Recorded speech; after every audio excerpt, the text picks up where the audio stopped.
Hello，各位朋友，又係我灣區自畫明啊！今日嚟到珠海市嘅湖心路，即係斗門片區，拍攝一個特色戶型，介紹到俾大家去參考嘅五洲家園入邊嘅一個頂樓複式。點解過嚟拍攝佢呢？因為成個片區唯一一套裝修交付標準可以做到咁 top 嘅特色戶型啊！入正162平方，但係佢嘅使用面積足有280個平方嘅。首先值得推介嘅就係呢個會客廳嘅採光窗，望出去呢係一線嘅河景嘅活水河嚟嘅。中國人有句説話叫做以水為財，有山有水，細水歸財，就係咁樣嘅寓意啦。咁呢個戶型呢係有2層嘅，6個房間，3個套間房嚟嘅，而且贈送一個私家露台喎。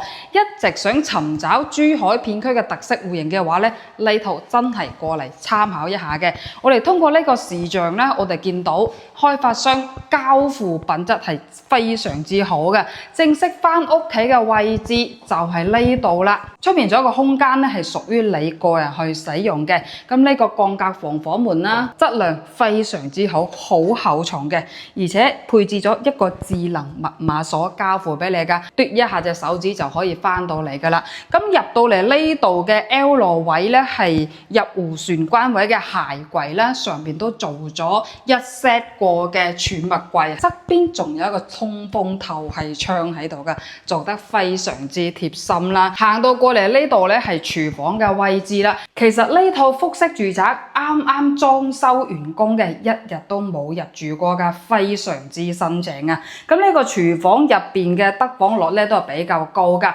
旁邊側方位一邊洗菜之餘呢，仲可以望下遠處嘅山景嘅，非常之寫意啊！咁呢度側邊呢，係放一個超大型嘅雙門冰箱，位置非常之足夠嘅。OK， 廚房行到出嚟啦，呢個就係餐廳位置啦。餐廳旁邊少有複式住宅可以做到咁多嘅通風窗喺呢度噶，餐邊櫃全部做好晒噶啦。咁呢個空間呢，目測其實可以坐8到10個人食飯都冇乜問題嘅。2層該有嘅位置全部做好晒中央空調噶啦。OK， 我哋接落嚟欣賞一下第一個套間房啦。我哋而家通過視像可以睇一下啦。五洲家園嘅交付標準真係好有品質，佢嘅牆漆同其他開發商唔一樣嘅，全部進口藝術漆啦。嗱，呢度咧係呢個套間房乾濕分離嘅手間啦，入邊洗手間有嘅嘢全部都係有噶啦。咁洗手間對開嚟啦，就係呢個和式嘅衣帽間啦。平時沖完涼再行到過嚟嘅話，係非常之方便嘅。衣櫃仲有呢個移動儀表台啦，女士喺呢度化妝非常之方便啊！咁再行過嚟呢度咧，就係放床嘅位置啦，放一張1.8乘2米嘅大床咧，空間非常之足夠嘅。其實呢個房間非常之適合中意扮靚靚嘅長者，因為呢度側邊位咧，仲有另外一個衣帽間喺度噶，採風透氣窗全部 set 好晒嘅，左右兩邊係衣櫃都係做好晒噶啦。呢套單位見到嘅嘢全部都係所見即所得嘅。後期買啲簡單嘅沙發台凳嘅話，就可以輕鬆入住噶啦。因為每個房間基本上衣櫃咧，全部都同你哋 set 好晒噶啦。再行過嚟呢度咧，係另外嘅休息房間位置啦。咁呢個房間咧，適合做一個兒童房啦，已經係 set 好晒榻尾床，仲有呢個寫字台啊、衣櫃都 set 好晒噶啦，包括空調。OK， 第3個房間，咁呢個房間咧未做床嘅，只可以放一張1.2米嘅細床，都係適合做兒童房或者客人去你屋企過夜逗留嘅房間啦。但係咧做好晒一個衣櫃喺度噶啦。咁佢嘅亮點咧係望到出邊嘅一線海景嘅，非常之開揚呢個房間。1樓嘅第4個房間。咁呢度旁邊咧係1樓嘅公共衛生間啦，都係乾濕分離嘅。呢個房間亦都係做咗套房嘅設計㗎。行到入嚟呢度咧，都係乾濕分離嘅洗手間嚟嘅。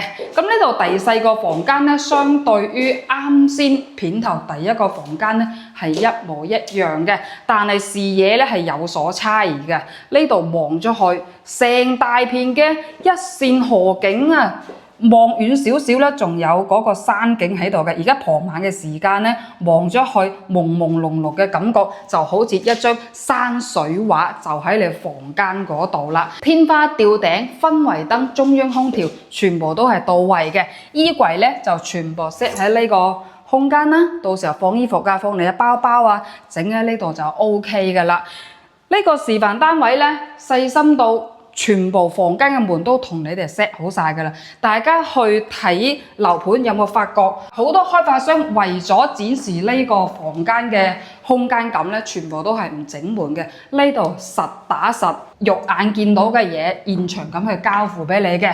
但係就算我講到點都好啦，都不妨你哋親自過嚟睇下嘅。二樓啦，其實可以做2個房間嘅，但我個人覺得作為主人使用係非常之合適嘅。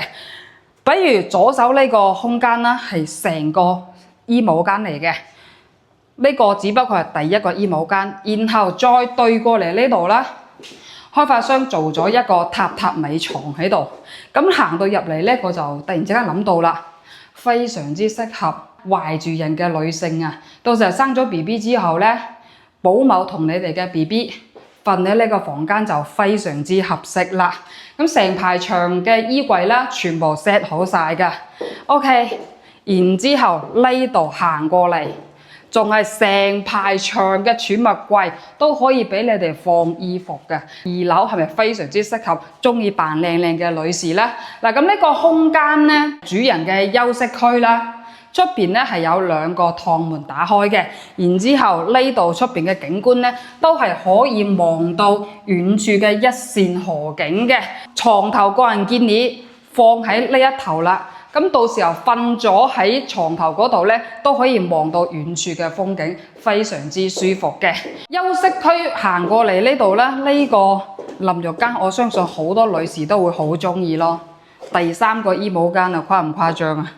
而且呢邊呢，仲整咗一個屬於女士專用嘅化妝區域喺呢度嘅。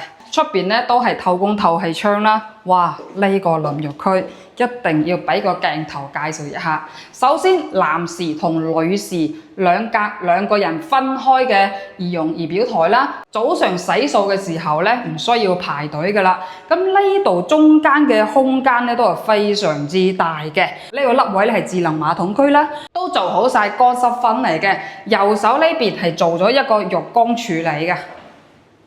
正方形嘅浴缸對住呢個大型嘅採光窗，視野非常之舒服。而且呢個中間位咧，仲可以作為淋浴嘅用途啦。睇過咁多嘅示範單位咧，唯獨呢個頂樓複式係可以做到咁淋漓盡致嘅。大家由片頭睇到而家都已經 feel 到啦，完全冇浪費任何一個空間，甚至將呢個凹位啊都打好晒儲物櫃喺度嘅。OK， 仲有一個秘密空間喺呢度嘅，就係2樓嘅私人露台啦。開發商咧會考慮到業主會唔會喺呢個私家露台進行一個露天 party 咧？呢度細心到 set 好晒洗漱台，或者係作為洗衣房嘅用途噶啦。呢度咧就放洗衣機，上邊咧就放置一啲洗衣服用途嘅洗衣液啊、各等咁樣咯。然之後呢個空間啦，有必要嘅話咧，可以做一個陽光房喺度嘅。咁見仁見智啦。如果係中意視野開揚嘅話，就單獨咁樣就 OK 噶啦。畢竟牆體仲有地面嘅瓷磚，全部都係鋪好晒嘅。呢個露台另外一個亮點啦，就係一直強調側方位嗰個一線無遮擋嘅河景噶啦。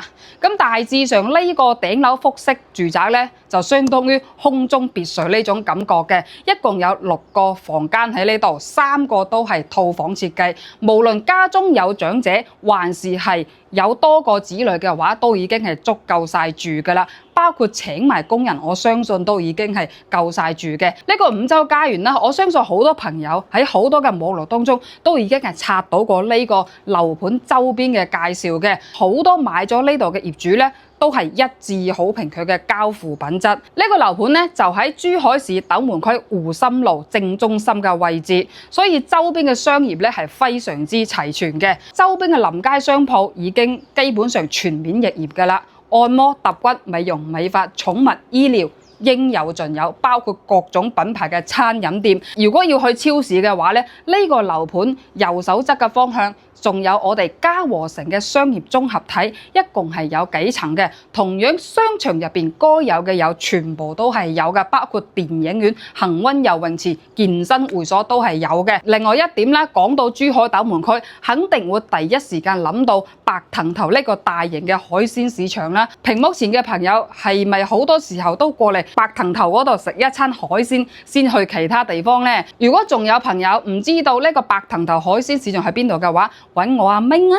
到時候我將呢個定位 set 俾你就 OK 嘅啦。再講一下交通方面啦，呢個小區自己揸車去到港珠澳大橋，只不過係30分鐘嘅時間，門口亦都係有巴士可以去到珠海好多嘅地方嘅。而且呢個樓盤附近啦，而家建設緊一個好大型嘅高鐵喺呢度嘅，到時候運營咗之後咧，可以去到全國好多偏遠嘅地方旅遊、出差、度假都係 OK 嘅。咁佢嘅價錢究竟係有幾多咧？目前開發商開價係378萬，揾我明嘅話，仲可以同你哋傾啲價錢落嚟嘅。如果有興趣要了解呢個複式住宅嘅話咧，不妨後台聯繫我，帶你哋實地睇樓嘅。